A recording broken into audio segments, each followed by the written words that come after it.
விஜய் கிட்ட பணம் இருக்குது, புகழ் இருக்குது, மக்கள் ஆதரவு இருக்கு, செல்வாக்கு இருக்கு. அதை வச்சு நாக்கைய வழிக்க முடியும். தமிழ்நாட்டு முதல்வர் சொல்றாரு நமக்கு கொள்கை இல்லையா.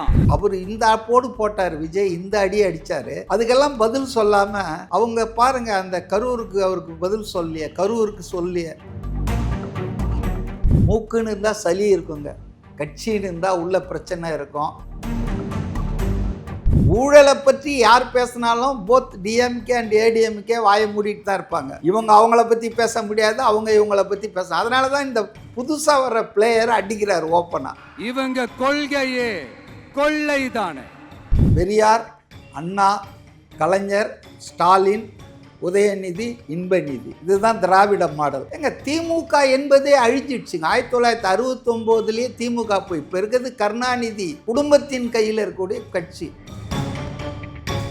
புரியுற மாதிரி பேசணும், ஊடகமா பேசணும். இங்க எத்தனை பேருக்கு தெரியும்? சங்கர மேடம்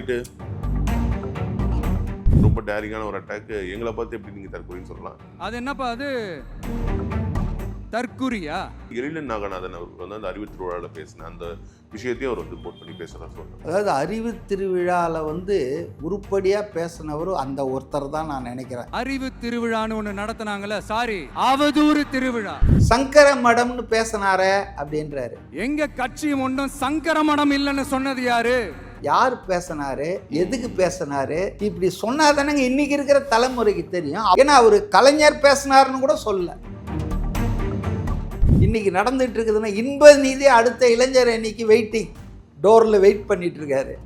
இவர் எப்படி வந்தார்? உதயநிதி நேரா வந்து குதிக்கும் போதே பாராசூட்ல இளைஞர் அணியில தானே குதிச்சாரு. இதெல்லாம் நாங்க பண்ணுவோம் அப்படின்னு ஒரு 10 விஷயம் 12 விஷயம் சொன்னாரு. முக்கியமா வந்து வீடு, நிரந்தரமான வீடு, நிரந்தர வருமானம், 2 வீலர். சில பேர் தப்பா புரிஞ்சிட்டு இருக்காங்க. அதாவது ஏதோ கலர் டிவி கொடுப்பேன் அந்த மாதிரி இவர் வந்து மோட்டார் சைக்கிள் தரப்போறா, அப்படிலாம் அவர் சொல்லவே இல்லை. ஓட்டுக்காக எதையும் செய்யறதுன்ற லெவலுக்கு இன்னைக்கு not only I am blaming DMK, ADMK வந்தான்.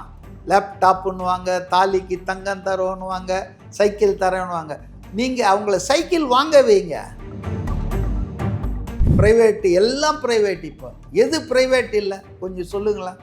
All R private. டாஸ்மாக் மட்டும் அரசாங்கம் கையில் வச்சுக்குது. கரிகாலன் குறி வச்சா அது தப்பாது. தப்பு இருந்தனா குறி வைக்கவே மாட்டேன்னு. அப்போ நான் கேட்குறேன், ஜெயிக்கலன்னா எலெக்ஷனில் நிற்க மாட்டாரா விஜய்? அதிமுகவை ஏன் டச் பண்ணலன்னா அதிமுகவை அவர் ஒரு செத்தப்பாம்புன்னு நினைக்கிறாரு.